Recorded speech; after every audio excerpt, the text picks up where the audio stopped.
Assalamu alaikum, my dear students, and good morning to all of you. So today I am going to discuss heat engine. So heat engine क्या है? इन अगर आप day to day life में देखोगे, आपकी जो गाड़ियां होती है, सारे ऑटोमोबाइल्स, अगर पूरी इंडस्ट्री देखोगे, that the core part of that industry is heat engine. तो अभी तक यूजुअली हम क्या देखते हैं, petrol engines, diesel engines, they are actually heat engines. Is that clear? तो that is the secondary thing, whether they are that is 2 stroke और 4 stroke, that is the secondary question. कभी इंशाल्लाह टाइम आएगा, I will discuss what 2 stroke 4 stroke means, what MPFI means. तो वो अलग कुछ terms हैं. तो फिलहाल मैं इतना बताना चाहता हूं कि ऑटोमोबाइल इंडस्ट्री में अगर कोर पार्ट देखा जाए, दैट इज हीट इंजन. तो व्हाट हीट इंजन इज, ये क्या है? हीट इंजन अगर हम बेसिकली देखा जाए, it is actually a device. It is a device which converts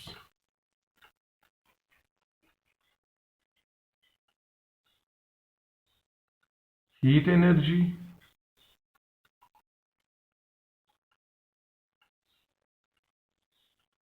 into mechanical energy.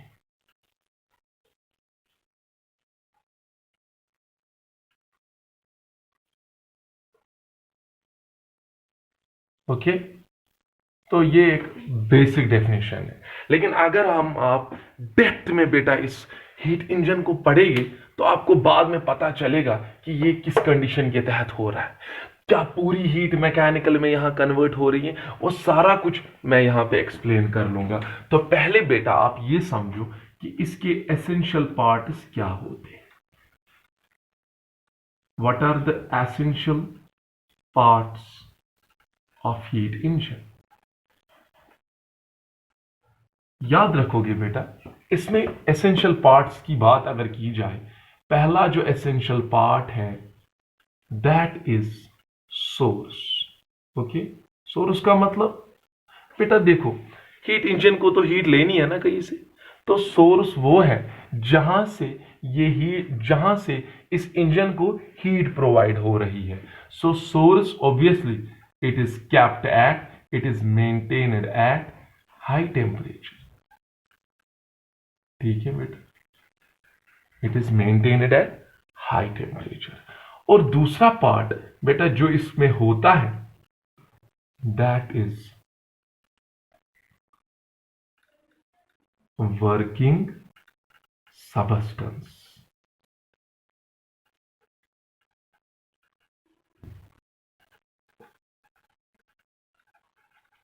Working substance क्या है?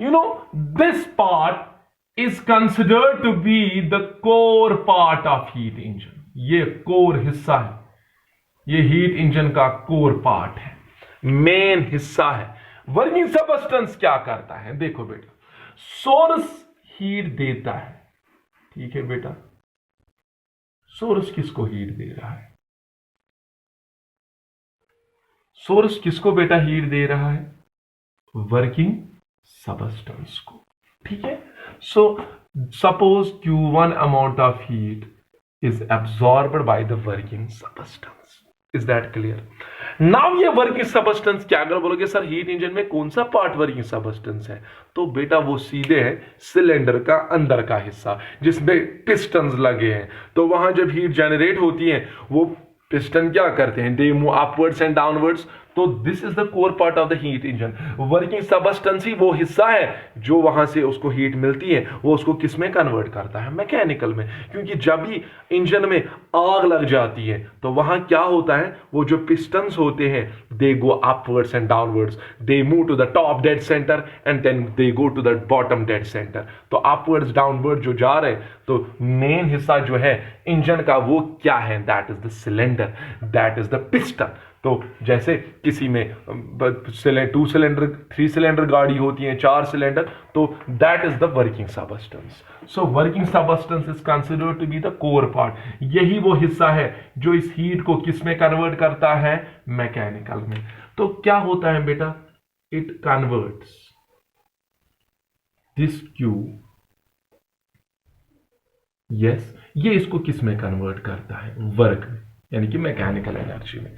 लेकिन ये पूरी की पूरी हीट को W में कन्वर्ट नहीं कर पाता है.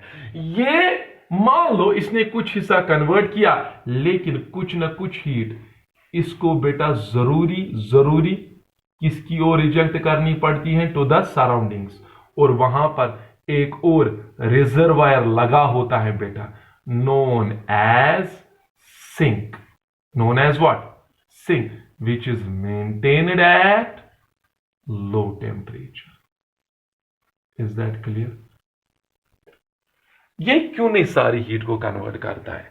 एक reason second law of thermodynamics है, वो मैं बाद में आपको बताऊंगा कि एक इंजन के लिए पॉसिबल नहीं है कि वो सारी की सारी हीट को किसमें कन्वर्ट करे, मैकेनिकल में. It is impossible for a device to convert the entire heat energy into mechanical one. लेकिन फिलहाल यहां पे क्या रीजन हम बता सकते हैं. देखो बेटा, अगर ये सारी हीट एब्जॉर्ब ही करता जाए, कुछ हीट सिंक की और रिजेक्ट नहीं करेगा, तो वर्किंग सबस्टेंस का टेम्परेचर बढ़ता जाएगा.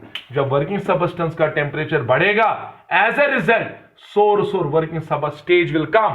The temperature of the source and the temperature of the working substance will become equal. And you know, when there is no temperature difference, there will be no flow of heat. So working substance will absorb no more heat from the source. तो source से ये कब heat ले रहा है, जब working substance का temperature low है. वो कब low होगा, जब कुछ हिस्सा वर्क में कन्वर्ट करे, और जो बच गया जिसको ये कन्वर्ट नहीं कर पाया, उसको किस में फिर भेजा इसने, सिंक की ओर. समझ आ रहा है?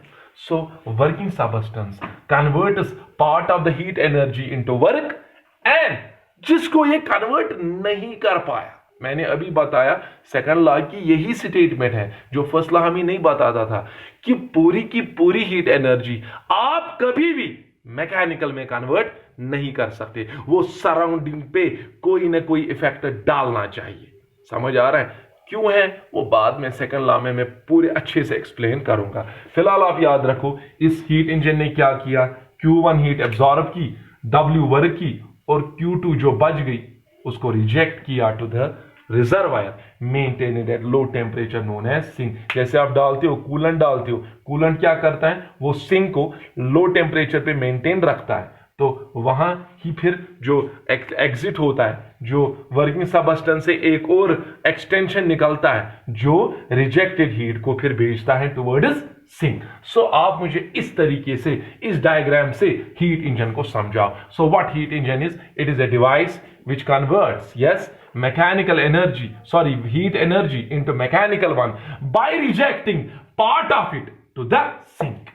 So without, it is not possible to convert the heat energy into mechanical one without rejecting part of it to the sink. So कुछ ना कुछ हिस्सा हीट का, ये कि जैसे 10 जूल एब्जॉर्ब की, 6 की वर्क की, 4 जरूरी किसकी ओर जानी चाहिए, सिंक की ओर. अगर इसने वो 4 जूल अपनी जगह रखा, इसका टेम्परेचर बढ़ता जाएगा. The stage will come and the temperature of the source and the temperature of the working substance will become equal. फिर कौन सा फ्लो होगा, फ्लो तब होता है ना जब टेम्परेचर डिफरेंस हो.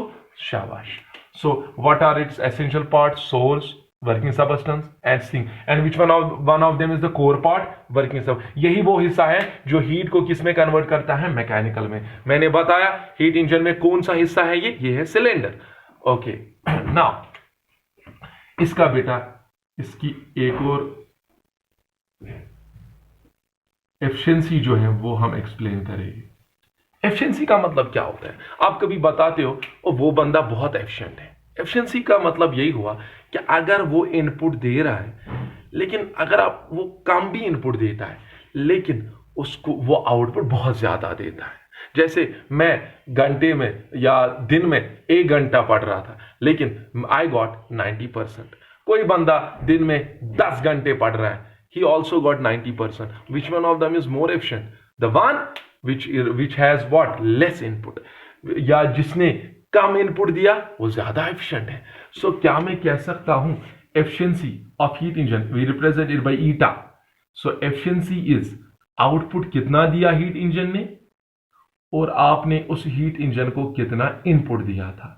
चलो बताओ बेटा, आउटपुट का मतलब क्या हुआ, हीट इंजन का मकसद क्या है, W। So output is work, okay, divided by input क्या मिला, वर्किंग सबस्टेंस ने क्या लिया था, इनपुट ली थी ना हीट, कहां से ली थी, सोर्स से। So W/Q1 is the efficiency of the heat engine. लेकिन आप मुझे बताओ ये जो law of conservation of energy है, according to the law of conservation of energy, आपको पता है लॉ ऑफ कंजर्वेशन एनर्जी क्या है, total energy will remain constant. इसका मतलब क्या हुआ, आप मुझे बताओ वर्किंग सबस्टेंस के सामने आप एनर्जी को बैलेंस करो, एनर्जी बैलेंस करो, कितनी हीट वर्किंग सबस्टेंस ने ली है, Q1। So total input is Q1 is equal to, बाहर क्या क्या हीट गई है, इस Q1 को क्या क्या हो गया है, W प्लस और क्या हुआ है Q2। Can I right it like this, heat आपने Q1 दी है वो कहां कहां गई, W में और Q2 में। So I can write Q1 is equal to W plus Q2। जैसे 10 जूल दिया, यहां अगर 4 गया ये हो गया 6, 10 is equal to 4 plus 6। So Q1 किसके बराबर मैंने लिखा, W प्लस Q2। सो यहां पर बेटा मैं ऐसे लिख सकता हूं, सो W यहां किसके बराबर आएगा बेटा, Q1 माइनस Q2। ठीक है बेटा, शाबाश। सो बताओ बेटा फिर एफिशिएंसी जो है, एफिशिएंसी ऑफ हीट इंजन जो है, कितना हीट इंजन कितना एफिशिएंट है, वो आउटपुट W है, W के बदले क्या लिख सकते हैं, Q1 minus Q2 whole divided by, बोलो बेटा इनपुट क्या है, Q1। So I will split it, Q1/Q1 is 1 minus Q2 by Q1। So बेटा ये निकली एफिशिएंसी। Is that clear. अगर परसेंटेज में एफिशिएंसी देखनी है तो आप क्या करोगे, you will multiply this equation by 100%। So आप ऐसे लिखोगे, eta in percentage is equal to 1 minus Q2/Q1 into 100%। Is that clear, a very important relation. Now अब यहां से देखो, मैं चाहता हूं कि मेरा इंजन 100% एफिशिएंट बन जाए, तो फॉर नीटा टू बी 100%, अब मुझे बताओ नीटा को 100% होने के लिए ये 1 रहना चाहिए, Q2 क्या बनना चाहिए, 0, ये टर्म 0 बननी चाहिए, तभी ये 100% आएगा। That means Q2 should be 0। What Q2 0 means, that is no heat should be, yes, rejected to the sink, to the sink। क्या बेटा वो पॉसिबल है? अगर आप चाहते हो आपका हीट इंजन 100% एफिशिएंट हो तो हीट कितनी जानी चाहिए सिंक की ओर, कितनी हीट वर्किंग सबस्टेंस रिजेक्ट करना चाहिए, कुछ भी नहीं। लेकिन ऐसा पॉसिबल है नहीं, क्यों, क्योंकि जो हीट यहां वर्क में कन्वर्ट हो गई, अब जो बच गई उससे इसका टेम्परेचर बढ़ता जाएगा। अगर इसने उस हीट को रिजेक्ट नहीं किया, इस वर्किंग सबस्टेंस का टेम्परेचर बढ़ता जाएगा और स्टेज एक ऐसा आएगा जब ये सोर्स से कोई हीट नहीं ले पाएगा। जब सोर्स से कोई हीट नहीं मिलेगी तो ये हीट इंजन काम करना छोड़ देगा। सो इसीलिए Q2 कैन नॉट बी 0। और भी एक मैंने चीज बताया कि Q2 Q0 नहीं हो सकता, क्योंकि एक इंजन के लिए दुनिया में, यूनिवर्स में कोई भी मशीन ले लो, उसके लिए पॉसिबल नहीं है कि वो सारी की सारी हीट को किस में कन्वर्ट करे, वर्क में। कुछ ना कुछ हीट वो छोड़ता है जिसको वेस्ट हीट कहते हैं। तो वो हीट कहां जाती है, that is reject, that must be rejected to the sink. So that's why heat engine can not be 100% efficient. Thank you so much, and in the next lecture I will discuss one more part of it, that is heat pump, or we call it as refrigerator. Thank you so much. Assalamu alaikum.